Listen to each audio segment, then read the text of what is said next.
अस्सलाम वालेकुम, this is मोई पिज़ादा नियर वाशिंगटन। यहाँ तो अभी अमेरिका के ईस्ट कोस्ट में 16 जून 2025 और सोमवार के दिन की शाम है, लेकिन हिंदुस्तान पाकिस्तान बरसगीर मशरक़ वस्ती में अब हम 17 जून 2025 मंगल की सुबह की तरफ बढ़ रहे हैं। मेरे सामने मैं एक दिन के बाद तकरीबन इस यूट्यूब चैनल के ऊपर लौट रहा हूँ और इस हवाले से मशरक़ वस्ती के हवाले से, पाकिस्तान के हवाले से इंटरेस्टिंग और अहम डेवलपमेंट्स मेरे सामने हैं। सबसे इंटरेस्टिंग क्वेश्चन तो हमारे सामने है कि पाकिस्तान के army chief general Asim Munir field marshal आखिर हैं कहाँ। इस हवाले से एक दिन पहले हिंदुस्तान का जो बड़ा अखबार है टाइम्स ऑफ इंडिया TOI, उसकी एक बाकायदा हेडलाइन है where is general Asim Munir. और अखबार ने ये स्टोरी लगाई हफ्ते के दिन पाकिस्तान एम्बेसी के बाहर जो बहुत बड़ा मुजाहरा हुआ जनरल आसिम मुनीर साहब की वाशिंगटन में आमद के हवाले से, उसको डिस्कस करते हुए अखबार ने सवाल रेज़ किया कि किसी को ये ठीक तरह से पता ही नहीं है कि जनरल आसिम मुनीर कहाँ हैं। इस डेवलपमेंट का एक बड़ा इंटरेस्टिंग पहलू ये है कि पाकिस्तान के अखबार तो टोटली मम हैं, टोटल साइलेंस है। पाकिस्तान के अगर अंग्रेज़ी के बड़े अखबार को देखें, टेलीविज़न चैनल की वेबसाइट्स पे देखें, तो आपको कोई ऐसी हेडलाइन या स्टोरी नहीं मिलती जो आपको बता सके कि पाकिस्तान के जनरल आसिम मुनीर साहब, जो पाकिस्तान से मुत्तहिदा अरब अमारात गए थे प्राइम मिनिस्टर शहबाज शरीफ और इसहाक डार के साथ, वो फिर आखिर कहाँ गए, उसके बाद अमेरिका आए तो कब आए, उनके साथ कौन है, उन्हें किसने बुलाया है, इस हवाले से क्या डिस्कशंस और नेगोशिएशन जो हैं वहाँ पे होने हैं। तो एक इंटरेस्टिंग सिचुएशन है, इसका भी थोड़ी सी मैं डिटेल्स आपसे शेयर करता हूँ। और फिर एक सवाल ये है कि इसराइल और ईरान के दरमियान जो इसराइल ने एक unprovoked war of aggression Iran के ख़िलाफ़ शुरू कर रखी है और चौथा जंग जिसका ख़त्म हो चुका है 16 तारीख को, इसका इख्तिताम किस तरह से होगा, क्योंकि दोनों मुल्कों की, ईरान की और इसराइल की, इससे बड़ी कॉन्ट्राडिक्टरी और मतज़ाद किस्म की एक्सपेक्टेशंस हैं और दोनों की निगाहें जो हैं वो अमेरिका के सदर डोनाल्ड ट्रंप की तरफ हैं। इसमें जहन में ये रखना बहुत ज़रूरी है जब हम इस एनालिसिस की तरफ जाएँ कि जो ज़ायनिस्ट लॉबी है उसका अमेरिका और मगरब और यूरोप की तमाम तर जो सियासत है उसके ऊपर उनकी मुकम्मल ग्रिप उनको हासिल है, स्ट्रेंगुलेशन कंट्रोल उनको हासिल है। और यहाँ की पॉलिटिकल एलीट जो कुछ भी कहती है वो ज़ायनिस्ट लॉबी को नाराज़ जो है वो बिल्कुल नहीं कर सकती। अब समझेंगे ज़ायनिस्ट लॉबी ही कंट्रोल करती है अमेरिका को और यूरोप की तमाम तर पॉलिटिक्स को। लेकिन अब वापस आते हैं हम जनरल आसिम मुनीर साहब की तरफ कि जनरल आसिम मुनीर साहब जो हैं वो कहाँ हैं, जिनके हवाले से टाइम्स ऑफ इंडिया की स्टोरी भी है कि भी जनरल आसिम मुनीर कहाँ चले गए। अच्छा, पाकिस्तान के अखबारात में जैसे मैंने कहा कोई जिक्र तो है नहीं, ताहम कोई मेरा ख्याल है 24 घंटे जो गुजरे हैं उसमें पाकिस्तान का जो बड़ा टेलीविज़न चैनल ग्रुप है जियो न्यूज़ जंग, उसकी इंग्लिश की वेबसाइट पे एक दो रिपोर्टर्स की एक स्टोरी है जो ये कहती है कि न्यूयॉर्क के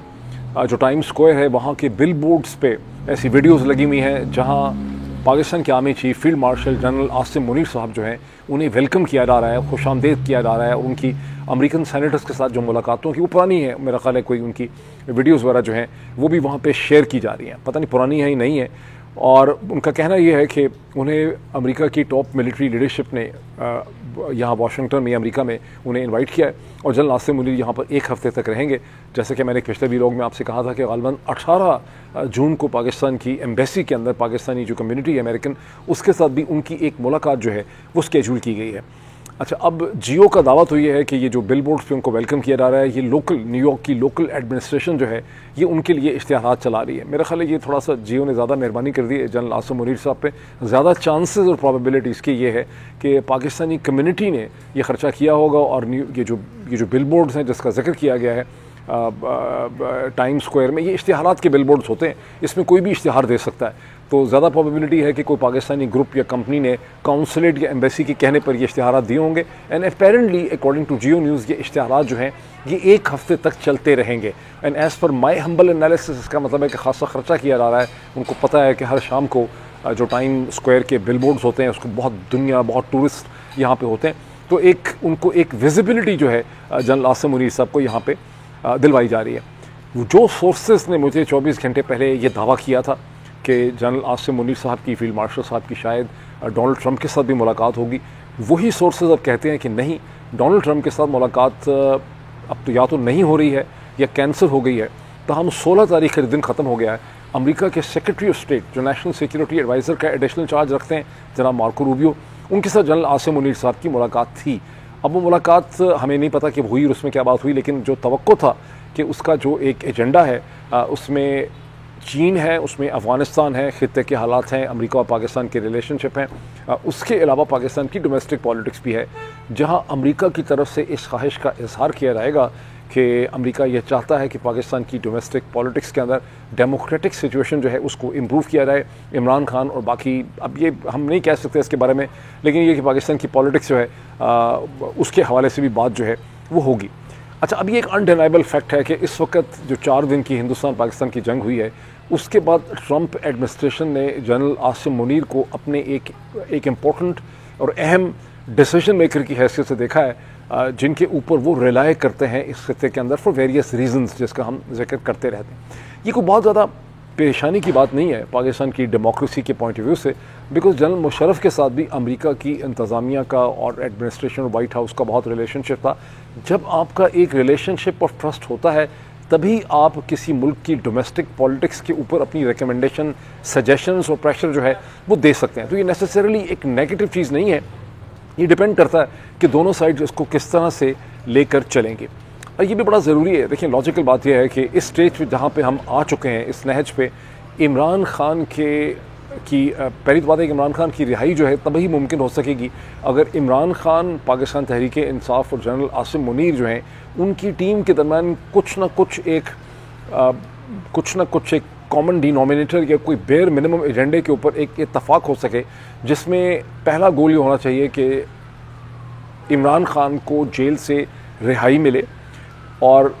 ज़ाहिर है वो तभी मिलेगी जब जनरल आसिम मुनीर उनकी टीम को लगेगा कि इमरान खान उनके इक़्तिदार को डायरेक्टली चैलेंज नहीं करेंगे और इमरान खान निकलेंगे, बाकी तमाम कैदियों को रिहाई मिलेगी, पॉलिटिकल प्रेजेंस रिहा होंगे और इमरान खान पाकिस्तान तहरीक इंसाफ की पॉलिटिकल रीऑर्गेनाइजेशन करेंगे और फिर उसके बाद बाकी चीज़ें जो है वो उस पॉइंट से आगे चल सकती हैं। इसका मतलब है कि कम से कम भी 18 महीने से 24 महीने तो एक पॉलिटिकल रीऑर्गेनाइजेशन के होंगे। ये मुझे प्योरली एनालिसिस से समझ आता है, आप लोग इसके ऊपर कमेंट भी कर सकते हैं। मैं I would like to read you comments about it. इस हवाले से ये तो मुझे खैर लॉजिकल ये समझ आता है। तो हम इन्हीं 24 घंटों में हम देखते हैं कि लाहौर के अंदर जो एक एंटी टेरर कोर्ट है, उसके जो एक जज साहब हैं बेचारे मजबूर, उन्होंने ये कहा है कि चूँकि इमरान खान ने polygraph test and photogrammetric test and voice samples अपने नहीं दिए हैं, इसलिए this is going to have negative consequences in bearing upon Imran Khan May 9 का जो केस है उसमें उनको नुकसान हो सकता है। बहरहाल ये जज साहब की बातें की कोई ख़ास इंपॉर्टेंस नहीं बनती है, बिकॉज अगर पॉलिटिकल डायनामिक्स चेंज हो जाते हैं, कोई एक अंडरस्टैंडिंग डेवलप कर जाती है दोनों साइड्स के दरमियान में, तो फिर जज साहब के इन डिसीजंस की कोई इंपॉर्टेंस नहीं रहती है। जज साहब की डिसीजंस उसी वक्त तक इंपॉर्टेंट है जब जनरल आसिम मुनीर की टीम और इमरान खान के दरमियान में किसी भी किस्म का ब्रेक थ्रू जो है वो नहीं हो सकता, और उसकी अभी कोई खबर भी हमारे पास नहीं है। अब आएँ हम ईरान और इसराइल की तरफ, जहाँ पर चौथा दिन था जंग का 16 जून को, और दोनों साइड्स ने अपनी स्ट्राइक्स जो हैं वो जारी रखी। ताहम दोनों ही साइड्स की स्ट्राइक्स में वो शिद्दत नहीं थी जो सैटरडे और संडे को जो है वो देखी गई लेस इंटेंसिफाइड स्ट्राइक्स थी, जो बताते खुद एक पॉजिटिव फिनोमेना है। मैंने अपने एक पिछले वीलॉग में आपको ईरान का और इसराइल का और पूरे खत्ते का एक नक्शा दिखा के मैंने ये साबित करने की कोशिश की थी कि ईरान का जो जोग्राफिकल कंस्ट्रेंट है कि ये बड़ी इंटरेस्टिंग जंग है कि ये दो ऐसे मुल्कों के दरमियान में लोकलाइज जंग हो रही है। इससे कोई शक नहीं है कि अमेरिका ने बहुत सी जंगें की हैं, अमेरिका बहुत दूर है, मगरब में है, across the Atlantic, across the Pacific है, लेकिन अमेरिका ने मशरक़ वस्ती में आके अपनी बहरी बेड़ों की मदद से, जो उसके फ्लोटिंग प्लेटफॉर्म्स हैं, उसकी मदद से उसने बहुत सी जंगें की हैं। लेकिन अदरवाइज़ जब जंग किसी मुल्क में होती है, जैसे हिंदुस्तान पाकिस्तान में होती है, ये पाकिस्तान अफगानिस्तान में स्क्रैमिशेस हो सकती हैं, या ईरान इराक में होती है, तो वो एक बॉर्डर शेयर करते हैं। ये दो ऐसे मुल्कों के दरमियान जंग हो रही है जो बॉर्डर बिल्कुल नहीं शेयर करते, जिनके दरमियान में कम से कम भी 1000 मील का जोग्राफियाई डिस्टेंस है। सो ईरान के और इसराइल के दरमियान में इराक भी है, सीरिया भी है, जॉर्डन भी आता है, और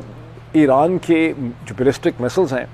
उन्हें इसराइल को हिट करने के लिए उन्हें इराक के ऊपर से, सीरिया के ऊपर से और जॉर्डन के ऊपर से जाना पड़ता है। और अमेरिका की जो मुख्तलिफ फोर्सेस, बेसिस, एसेट्स हैं, वो मसलसल, अमेरिका की सारी एयरफोर्स इसी चीज़ में लगी हुई है, बहरी बेड़े इस चीज़ में लगे हैं कि ईरान के बैलिस्टिक मिसाइल्स जो हैं उनको वो टारगेट करते हैं। सो अगर बेचारा ईरान 100 मिसाइल लॉन्च करता है तो उसमें से 10 से भी कम जो हैं बैलिस्टिक मिसाइल्स या जो हैं वो जाके इसराइल में किसी अहम ठिकाने के ऊपर हिट करते हैं, जैसा कि हाइफा की जो ऑयल रिफाइनरी को हफ्ते और संडे दिन मसलसल ईरानी बैलिस्टिक मिसाइल्स ने टारगेट किया, जिसके नतीजे में ये ऑयल रिफाइनरी जो है वो इस वक्त ऑपरेशनल जो है वो नहीं है। लेकिन इसका मतलब ये है कि ईरान का जो बैलिस्टिक मिसाइल्स का जो सप्लाई है, उसकी जो रिजर्व्स हैं या उसकी जो अवेलेबिलिटी है, उसके ऊपर बड़ा शदीद किस्म का प्रेशर है। वेस्टर्न सोर्सेज ये कैलकुलेट करते हैं कि ईरान के पास अंदाज़न 2000 से 3000 बैलिस्टिक मिसाइल्स थे, जिनमें से बहुत बड़ी इफेक्टिव तादाद जो है वो समझते हैं कि खर्च हो रही है। इसराइल की जो एयरफोर्स है और मिलिट्री है उसने ये दावा किया है कि अब तक तकरीबन एटलीस्ट 1/3 एक तिहाई जो है ईरान के मिसाइल्स को इसराइल जो है वो तबाह कर चुका हुआ है, उसकी बैटरीज को तबाह कर चुका है, उसकी मैन्युफैक्चरिंग साइट्स को नाकारा बना चुका है। उनका इस वक्त गोल भी यही है कि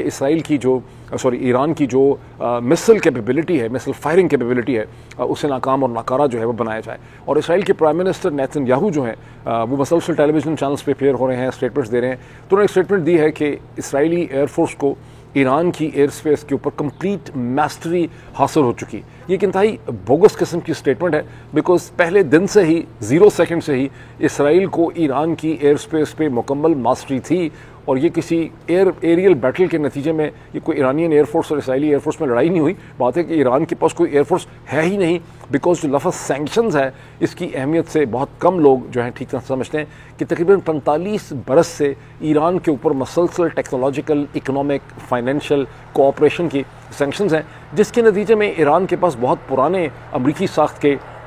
F4 फैंटम तैयारे हैं। कुछ उसके पास 1980s और अर्ली 90s के लिए वे रशियन तैयारे हैं। ना उसके इकोनॉमिक हालात ऐसे रहे, ना टेक्नोलॉजी के उसके ऊपर चूँकि ट्रांसफ़र थे, तो इस ईरान के ऊपर कोई भी एयरफोर्स है ही नहीं ईरान के पास। इसी वजह से इसराइली खुलम खुला ईरान की फ़ज़ा में जाके चीज़ों को, हर किस्म के टारगेट्स को निशाना जो है वो बना रहे हैं। सोमवार के दिन में इसराइली एयरफोर्स ने Iranian Islamic Republic of Iran का जो ब्रॉडकास्टिंग सिस्टम है, उनका जो टेलीविज़न चैनल है, उसको भी हमला बनाया, जबकि वहाँ पे ट्रांसमिशन इसराइल और ईरान की जंग के हवाले से हो रही थी। और इसराइल का कहना यह है कि ये प्रोपेगेंडा स्टेशंस हैं, इसलिए ये एक लेजिटिमेट वॉर का टारगेट है। और ये चैनल उस वक्त दिखा क्या रहा था कि किस तरह से इसराइल के अंदर हाइफा में ईरान ने जो फुटेज उसकी है हमले की वो दिखा रहा था, या वो दिखा रहा था कि कैसे जो सिविलियन एरियाज़ हैं ईरान में उनको किस तरह से इसराइल जो है वो टारगेट कर रहा है। अब हैफा का, जैसे मैंने आपको कहा कि सैटरडे संडे के नतीजे में वो रिफाइनरी जो है वो ऑपरेशनल नहीं है, और वहाँ पे तकरीबन 11 लोग कम अज़ कम इसराइल ऑफिशियली तौर पे कहता है कि 11 उनकी डेथ्स हुई हैं, लेकिन ज़ख्मी लोग बहुत बड़ी तादाद में हुए हैं और रिफाइनरीज जो है वो नाकारा हो चुकी हैं, वो काम नहीं कर सके। ईरान में ऑन दी अदर हैंड जो है, अगर इसराइल में टोटल लॉस ऑफ लाइफ जो है वो कि तकरीबन 30 के करीब हुआ है, 24 या 30 अब तक हुआ है, तो ईरान में तकरीबन 300 के करीब, 240 से 300 के करीब डेथ्स हो चुकी हैं। और ईरान में मतलब 800 या 1000 लोग जो हैं वो ज़ख्मी। इस स्टेज के ऊपर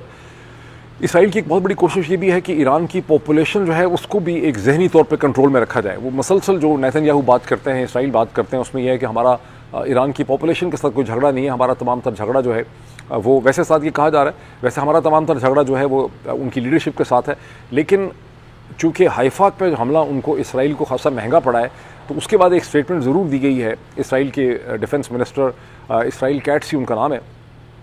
उनकी तरफ से, कि तेहरान के लोगों को इसकी कीमत चुकानी पड़ेगी हैफा के हमले की, और तेहरान पे हमले जो हैं वो बहुत ज़्यादा किए गए।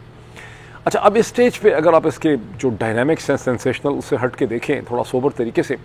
कि ईरान और इसराइल दोनों की इस जंग से अपोजिंग एक्सपेक्टेशंस हैं, और दोनों की जो अपोजिंग और मतजाद एक्सपेक्टेशंस हैं उनका ताल्लुक अमेरिका के सदर डोनाल्ड ट्रंप के साथ है।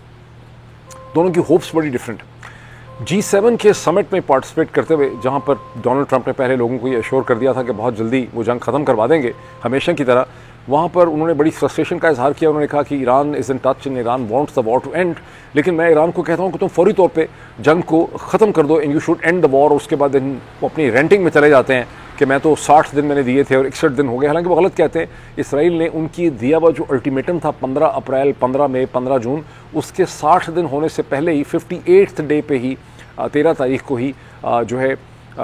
इसराइल ने ईरान के ऊपर हमला कर दिया। लेकिन for some reasons Donald Trump ने अपनी कैलकुलेशन में उसको डे 61 जो है वो रखा हुआ है। अब ट्रंप जो है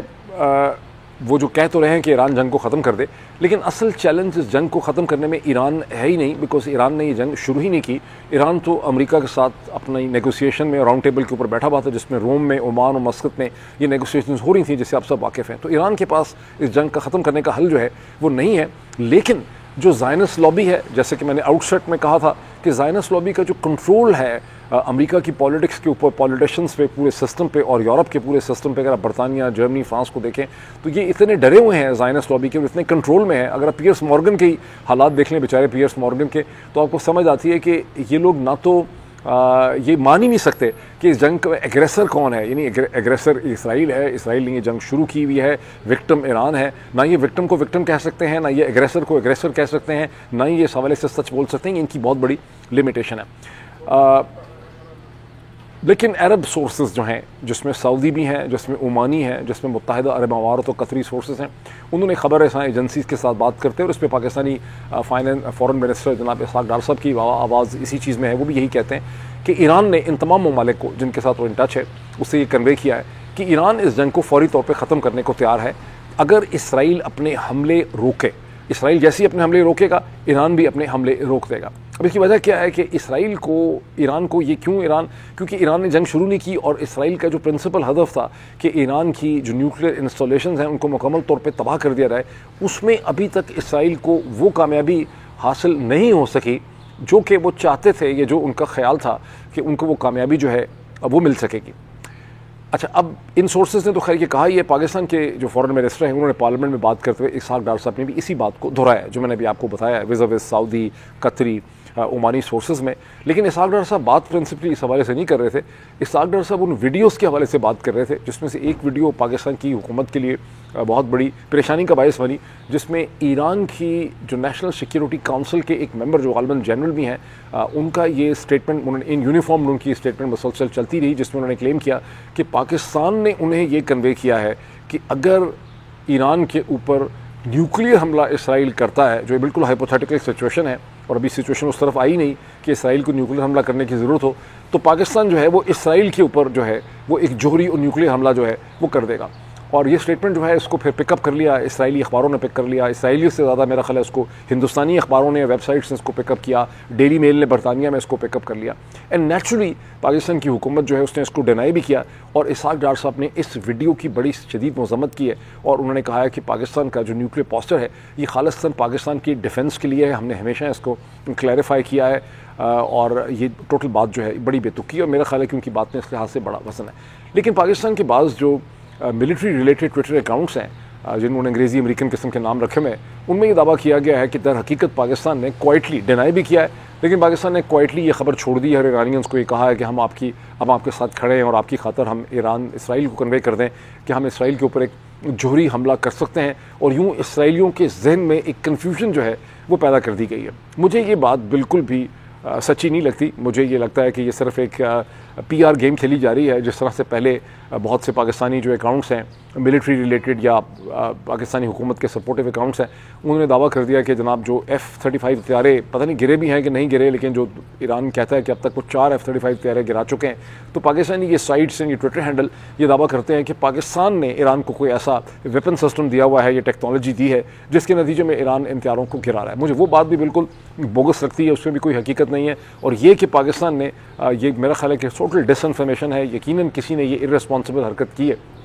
पाकिस्तान के लोगों की और अरब स्ट्रीट की और मुस्लिम फीलिंग के साथ खेलने के लिए कि ईरान की नेशनल सिक्योरिटी काउंसिल के किसी मेंबर को पाकिस्तान में से किसी ने दानिस्ता तौर पर यह कन्वे कर दिया है कि हम अगर ईरान पे हमला होगा तो हम जवाबी हमला जो है इसराइल के ऊपर कर सकते हैं। इसराइल की कोई इस वक्त ऐसी सिचुएशन है ही नहीं। ईरान और इसराइल दोनों जो हैं, मुझे ये लगता है अगर आप इनके चॉइस ऑफ टारगेट्स देखें, ईरान भी बहुत सोच समझ के इसराइल के अंदर खालिस्तान मिलिट्री या इकोनॉमिक सिग्निफिकेंस की जो स्ट्रेटिजिक सिग्निफिकेंस के अहदाफ हैं उनके ऊपर हमले करता है। और हमले भी एक तो वैसे भी उसकी कैपेसिटी लिमिटेड है, लेकिन उसकी चॉइस भी बड़ी एहतियात की है। ईरान ने किसी अमेरिकन एसेट को टारगेट नहीं किया, अमेरिकन फोर्सेस को टारगेट नहीं किया, स्ट्रेट ऑफ हॉर्मज़ के अंदर कोई उन्होंने ऑयल टैंकर डुबोने की कोशिश नहीं की है। वो बड़े तरीके से इस पर चल रहे हैं। यहाँ पर इसराइल का ईरान के ऊपर जोहरी हथियार इस्तेमाल करना थ्योरेटिकली, इसकी अगर इसराइल बहुत डेस्परेट हो जाए, उसको लगे कि वाकई उसको बहुत बड़ा ख़तरा है, तो इसकी एक थ्योरेटिकल पॉसिबिलिटी है, लेकिन इस वक्त कोई पॉसिबिलिटी नहीं है। तो ये पाकिस्तान की साइड से जिस किसी ने ये हरकत की है, जिसको कि डिनाई किया है इसहाक डार साहब ने, ये बड़ी गैर जिम्मेदाराना इर्रेस्पॉन्सिबल किस्म की हरकत की गई है दिल पिशोरी करने के लिए या PR गेन करने के लिए। अच्छा, कमिंग बैक टू कि ईरान जो है जो कहता है कि हम जंग ख़त्म करने को तैयार हैं अगर ईरान रुक जाए, इसके रास्ते में रुकावट क्या है? इसके रास्ते में सबसे बड़ी रुकावट जो है वो इसराइल है। बिकॉज इसराइल के जो गोल हैं, जो अहदाफ हैं जंग शुरू करने में, एक तो ये है कि उनको फ़र्दों का जो न्यूक्लियर इंस्टॉलेशंस हैं ईरान की उनको तबाह कर रहा है। और फर्दों की न्यूक्लियर इंस्टॉलेशन के बारे में है कि तकरीबन 100 मीटर नीचे उनका एनरिच यूरेनियम जो है वहाँ पे मौजूद है। इसराइल के पास उस किस्म के बंकर बस्टर बॉम्ब नहीं है जो 30,000 किलोग्राम या पाउंड के होते हैं, और सिर्फ अमेरिका के पास है। अमेरिका ने उनको दिए नहीं है। उनको चलाने के लिए भी जिस किस्म के B-52 बॉम्बर चाहिए वो भी अमेरिका ही के पास है।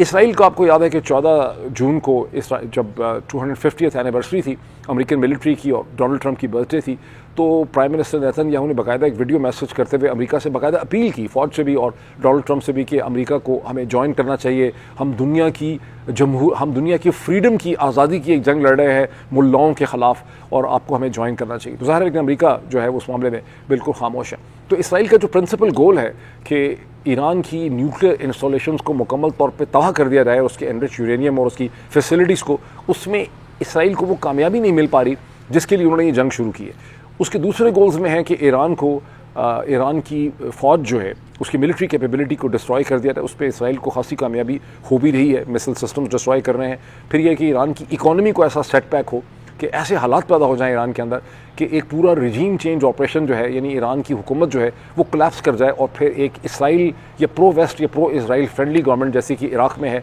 जैसी कि सीरिया के अंदर है, इस किस्म की एक इम्पोर्टेंट गवर्नमेंट जो है वो ईरान के अंदर बिठा दी जाए। इस चीज़ को हमेशा ज़हन में रखें कि ये one of the principal goals है, जो कि इसराइल की लीडरशिप ने इसको कहा भी है, दोहराया भी है, इसका एनालिसिस भी छपता है। और इसी हवाले से ये चीज़ बहुत सिग्निफिकेंट है जब आप देखते हैं कि 2 दिन पहले तकरीबन 24-36 घंटों में अमेरिकन सोर्सेज ने इंटरनेशनल खबर एजेंसी रॉयटर्स से भी और AFP से बात करते हुए कहा कि इसराइलीज़ ने उन्हें ये कहा कि पिछले 2-3 दिन में उनके पास विंडो ऑफ अपॉर्चुनिटी थी कि वो ईरान के सुप्रीम लीडर आयतुल्लाह अली ख़ामेनाई जो हैं, ख़ामेनाई को टारगेट कर सकते हैं, असैसिनेट और एलिमिनेट कर सकते हैं। और मैंने आपको इन रिटर्न भी मैंने आपको दिखाया था एक पिछले वीडियो के अंदर कि इसराइली सोर्सेज ये कहते हैं कि ये एक हमारे लिए लेजिटिमेट टारगेट है, ये ऑफ द लिमिट नहीं है। तमाम ये US सोर्सेज ये कहते हैं कि जब ये चीज़ अमेरिकन को प्रेजेंट की गई तो प्रेसिडेंट डोनाल्ड ट्रंप ने सख्ती से मना कर दिया। उन्होंने कहा कि इसकी बिल्कुल भी इजाज़त नहीं है। अब नेतन्याहू से ये सवाल पूछा गया, चूँकि नेतन्याहू मसलसल TV प्रोग्राम्स में अपेयर हो रहे हैं, उनसे मेरे ख्याल फॉक्स में एक क्वेश्चन पूछा गया कि आपने वाकई कोई ऐसी बात की थी अमेरिकन के साथ, तो वो कहने लगे कि ऐसी तो बहुत सी कॉन्वर्जेसन जो हुई नहीं है,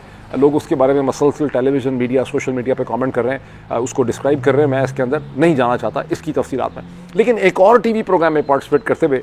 इसराइल के प्राइम मिनिस्टर नेतन्याहू ने कहा कि अगर ख़ामेनाई को टारगेट कर दिया जाए, ख़ामेनाई को मार दिया जाए तो ये जंग बंद हो जाएगी, सारा मसला ख़त्म हो जाएगा, ईरान भी जो है वो ठीक हो जाएगा। तो इससे ये लगता है कि अमेरिकन सोर्सेज ने जो बात रॉयटर्स को, ये AFP को बताई है, इसमें बहुत हद तक सदाकत हमें लगती है। अच्छा, अब इस वक्त अगर देखें कि डोनाल्ड ट्रंप की जो दोनों साइड की डबल गेम है, एक उनकी अपनी एक स्ट्रेटेजिक थिंकिंग है, दूसरी इसराइल का उनके ऊपर प्रेशर है, उसके नतीजे में हो ये रहा है कि अमेरिकन फोर्सेस जो हैं वो मसलसल 24 घंटे लगी हुई हैं ईरान के बैलिस्टिक मिसाइल्स को रोकने के लिए। और अमेरिकन ये एसेट्स जो हैं ये सीरिया में भी हैं, अमेरिकन ये एसेट्स इराक के अंदर भी हैं, अमेरिका का एलाई जॉर्डन भी है, और अमेरिका की ईस्टर्न मेडिटेरेनियन के अंदर जितने भी नेवल फ्लोटिलाज हैं और जो उसकी जहाज़ हैं, एयरफोर्स के जहाज़ हैं, वो सब के सब ईरानियन ड्रोन्स, ईरानियन मिसाइल्स को शूट करने में लगे हुए हैं। लेकिन एट द सेम टाइम जो एक्सपेक्टेशन थी कि अमेरिकन फोर्सेस जो हैं वो किसी तरह से ईरान पे होने वाले हमले के अंदर फिजिकली तौर पे शामिल हो जाएंगी, उससे अमेरिकन सदर ने रेजिस्ट किया है। बल्कि गुज़श्ता 24 घंटों में एक्सियस जो एक ज़ायनिस्ट अमेरिकन पब्लिकेशन है उसमें एक बार फिर दावा किया गया है कि अमेरिकन ने बड़ी कैटेगोरिकली इसराइलीज़ को और अरब एलाइज़ को ये बताया है कि जब तक अमेरिकन एसेट्स के ऊपर और अमेरिकन के ऊपर कोई ईरान हमला नहीं करता, ईरान के ख़िलाफ़ अमेरिका जो है वो बराह रास्त कोई कार्रवाई नहीं करेगा। लेकिन असल में तो अमेरिका जंग का, यानी अमेरिकन मिलिट्री जंग का हिस्सा है। अगर ईरान पे मसलसल हमले हो रहे हैं और ईरान के जो जवाबी हमले हैं उन्हें अमेरिकन नाकारा बना रहे हैं, और अगर अमेरिकन फोर्सेस इन हमलों को नाकाम ना बना रही होती और सिर्फ ये इसराइल के अपने डोम, उसकी अपना जो आयरन डोम है, उसका जो अपना डेविड की स्लिंग है, ये एरो 3 मिसाइल्स हैं, या उसकी अपनी एयरफोर्स के ऊपर होता, तो फिर इसराइल के अंदर कोई 10, 15, 20 बैलिस्टिक मिसाइल ना लगे होते, अब तक 200-300 मिसाइल्स ने इसराइल को हिट किया होता। और जैसा कि आपने बाज़ डिफेंस रिलेटेड ट्विटर अकाउंट्स पे देखा होगा कि इसराइल का टोटल जो स्ट्रेटिजिकली मैटर करने वाला एरिया है जिसको आपने टारगेट करना है, वो कोई 1200-1300 स्क्वायर माइल्स या 1400-1500 स्क्वायर माइल से ज़्यादा बनता नहीं है जहां उनके शहर हैं। तो इसराइल की सारी वुलनरेबिलिटी को और उसकी सारी फाइटिंग कैपेबिलिटी जो है उसे अमेरिकन फोर्सेस ने रीइंफोर्स किया है, वरना इसराइल ईरान से तन उसके लिए लड़ना बड़ा मुश्किल है। अच्छा, दूसरी तरफ क्या है कि एक तरफ हमला तो नहीं किया जा रहा, लेकिन ईरान के ऊपर प्रेशर डालने के लिए और इसराइल की हिम्मत बढ़ाने के लिए और सपोर्ट करने के लिए जो अमेरिकन बैटल कैरियर ग्रुप है निमिट्स, जिसके साथ बेतहाशा जहाज़ है, जिसने वियतनाम में होना था 16 से 19 तारीख तक कॉल अपॉन करना था, उसे वहाँ से मूव कर दिया गया। और उसने, मेरा ख्याल है, जो आखिरी हमारे पास खबरें आई कि स्ट्रेट ऑफ मलाक्का जो मलेशिया सिंगापुर वगैरह के दरमियान है, उसको वो क्रॉस करके वो ईस्टर्न मेडिटेरेनियन की तरफ पहुंच रहा है। इसका मतलब है कि अगले 24 घंटों में निमिट्स जो है वो भी ईस्टर्न मेडिटेरेनियन में मौजूद होगा along with many other ships. तो एक तो ये पावर प्रोजेक्शन है, प्लस ये है कि जो रीफ्यूलिंग के बहुत से जहाज़ हैं, ग़ालिबन 20 या 32, उनको अमेरिका से हुक्म दिया गया है कि वो मशरक़ वस्ता में पहुँचें। तो ये तमाम चीज़ों का मकसद ये है कि ईरान के ऊपर ज़्यादा दबाव डाला जाए कि आप फौरी तौर पे इस जंग को यूनिलैटरली तौर पे बंद कर दें। इसराइल बंद करे ना करे, यहाँ पर भी कोशिश ये है कि होना तो ये चाहिए कि जिसने जंग शुरू की है वो जंग बंद करे और माने कि मेरे अहदाफ पूरे नहीं हुए। लेकिन इसराइल को इस स्टेज में भी डिप्लोमेटिकली सेव करने की कोशिश ये है कि इसराइल हमले करता रहे और ईरान जो है वो जो है उसको सीज़ फायर कर दे। ये इस वक्त डोनाल्ड ट्रंप की आपको एक हिकमत अमली नज़र आती है। दूसरी तरफ चीन की तो सिर्फ स्टेटमेंट्स हमारे सामने आ रही हैं, चीन के फॉरेन मिनिस्टर की भी स्टेटमेंट आई एक दिन पहले, लेकिन रशिया ज़्यादा एक्टिव नज़र आता है। और प्रेसिडेंट पुतिन और प्रेसिडेंट एर्दोगान के दरमियान में खासी इस हवाले से बातचीत हुई है, जिसके बाद जॉइंट स्टेटमेंट इशू की हैं क्रेमलिन ने भी और टर्किश साइड ने भी, जिसमें कहा कि हम चाहते हैं कि फौरी तौर पे जंग बंद हो। और रशिया ने कहा कि हम दोनों ने कहा है कि हम इसमें मेडिएट करने के लिए तैयार हैं, हम दोनों के ताल्लुकात हैं इसराइल के साथ भी और तुर्की के साथ भी। और रशिया ने कहा है कि हमारी ऑफ़र जो है वो अभी भी टेबल के ऊपर है कि हम ईरान का जो एनरिच यूरेनियम है फर्दों के अंदर, हम उससे लेकर हम उसे पीसफुल पर्पसेस के लिए कन्वर्ट कर सकते हैं। तमाम रशियंस ने माना कि बिकॉज ऑफ द जंग सूरत हाल जो है वो खासी पेचीदा हो चुकी है इस वक्त, ईरानियंस पता नहीं इसको एक्सेप्ट करते हैं कि नहीं करते। अब मैं उस चीज़ की तरफ आता हूँ कि ये जंग हो किस चीज़ के लिए रही है। और ये जंग जो है ये ईरान के बम की वजह से, ये न्यूक्लियर बॉम्ब बनाने की एबिलिटी की वजह से हरगिज़ नहीं हो रही। ताहम ये बड़ा आसान है कि लोगों का जहन इस तरफ चला जाता है फॉर द रीज़न कि जब आप एक जोहरी बम या न्यूक्लियर कैपेबिलिटी की बात करते हैं तो एक साइड पे लोग समझते हैं कि ये आपको सिक्योरिटी और तहफ़्फ़ुज़ देता है, दूसरी साइड पे आप समझते हैं जैसे इसराइल है कि ये हमारे लिए ख़तरनाक है। तो ये एक इंटरेस्टिंग आर्गूमेंट है जिसको डिस्पेल करना लोगों के जहनों से बड़ा सख्त मुश्किल है। पाकिस्तानी अगर आप माइंड में देखें तो ज़ाहिर है पाकिस्तानी आर्गूमेंट ये है कि हमारे पास चूँकि जोहरी हथियार हैं, बम हैं हमारे पास, पाकिस्तान के पास, इसी वजह से हमें हिंदुस्तान के साथ एक पैरिटी जो है वो हासिल है। और जब ये जंग शुरू हुई है तो उसके बाद ईरानियन स्ट्रीट के ऊपर भी आदमी, औरतें, इवन लिबरल्स जो हैं वो यही कहते हैं कि हमें बम हमने क्यों नहीं बनाया, हमारे पास बम होना चाहिए था, अगर हमारे पास न्यूक्लियर बॉम्ब होता तो आज हमें इस किस्म के दिन जो है वो ना देखने पड़ते। तो it's a very attractive argument है। लेकिन पाकिस्तान में जो लोग बहुत ज़्यादा बम की ताकत में बिलीव करते हैं उन्होंने शायद ये देखा नहीं, गौर नहीं उन्होंने किया कि जो भी रीसेंट जो 4 दिन का स्टैंड ऑफ हुआ हिंदुस्तान पाकिस्तान के दरमियान में, उसमें पाकिस्तान को कोई न्यूक्लियर ही मसला नहीं था। पाकिस्तान एयरफोर्स भी टेक्नोलॉजिकली जो है उसकी वो हिंदुस्तान से अगर ज़्यादा नहीं, बहुत ज़्यादा मजबूत नहीं है, तो वो किसी तरह भी इंडियन एयरफोर्स से, किसी वेस्टर्न एयरफोर्स से पाकिस्तानी एयरफोर्स कम नहीं थी। और उसकी वजह यह है कि पाकिस्तान के ऊपर गुज़श्ता 45 बरस से कोई वेस्टर्न सैंक्शंस नहीं है टेक्नोलॉजी की, इकॉनमी की, फाइनेंस की। और अगर पाकिस्तान के पास एक तरफ चाइनीज़ साख्त के इंतहाई एडवांस J-10C हैं और उसके पास मिसल्स हैं, तो दूसरी तरफ उसके पास अमेरिकन ट्रेन लेटेस्ट जो हैं